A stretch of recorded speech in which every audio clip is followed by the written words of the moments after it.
नमस्कार. मी आज भस्त्रिका प्राणायाम दाखवणार आहे, ज्यामुळे शरीर कायमचे निरोगी राहते. भस्त्रिका प्राणायाम हा एक श्वासोच्छवास करण्याचा व्यायाम आहे, ज्याला योगिक अग्निश्वासक्रिया असेही म्हणतात. भस्त्रिका प्राणायाम केल्याने शरीरात ऊर्जा निर्माण होते. ऊर्जा निर्माण झाल्यामुळे शरीर व मन दिवसभर उत्साही राहते.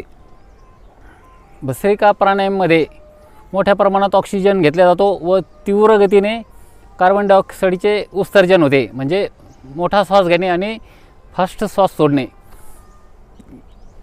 तीव्र गतीने कार्बन डायऑक्साईडचे उत्सर्जन झाल्यामुळे विषारी टॉक्सिन्स बाहेर पडतात आणि विषारी टॉक्सिन्स बाहेर पडल्यामुळे वात कफ पित्त हे दोष संतुलनात येतात. कारण वात कफ पित्त हे दोष संतुलनात येणं खूप महत्त्वाचे आहे.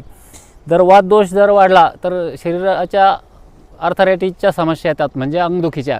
तसेच पित्त दोष जर वाढला तर पचनक्रियेच्या समस्या येतात आणि कफ दोष जर वाढला तर नाक, घसा आणि छातीचे विकार होतात आणि शरीर पण स्थूल होतं. त्यासाठी हे 3 दोष संतुलनात येण्यासाठी भस्त्रिका प्राणायाम खूप गरजेचा आहे.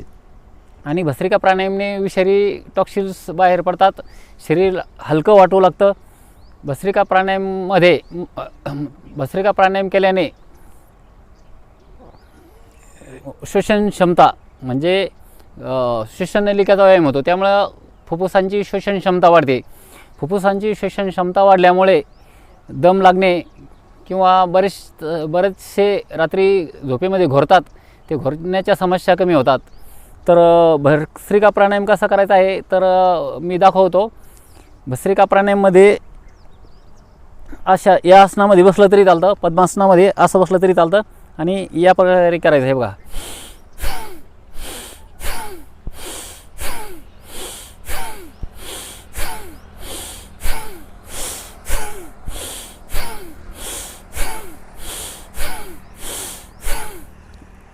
या पद्धतीनं 10-10चे 3 टप्पे करायचे आहे, म्हणजे 30 स्ट्रोक मारायचे आहे. त्यानंतर दुसरी एक पद्धत आहे भस्त्रिका प्राणायामची. या पद्धतीने वज्रासनमध्ये बसायचं आहे. वज्रासनमध्ये बसल्यानंतर हे हात या पद्धतीने ठेवायचे आणि वर हात करताना श्वास घ्यायचा आहे या पद्धतीनं. आणि हात खाली घेताना, झटक्याने हात खाली घेताना श्वास फेकायचा आहे बाहेर.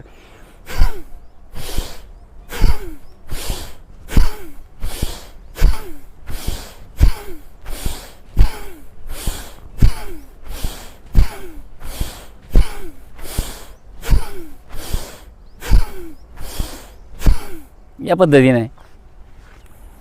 तर भस्त्रिका प्राणायाम या पद्धतीनं भस्त्रिका प्राणायाम करायचा आहे.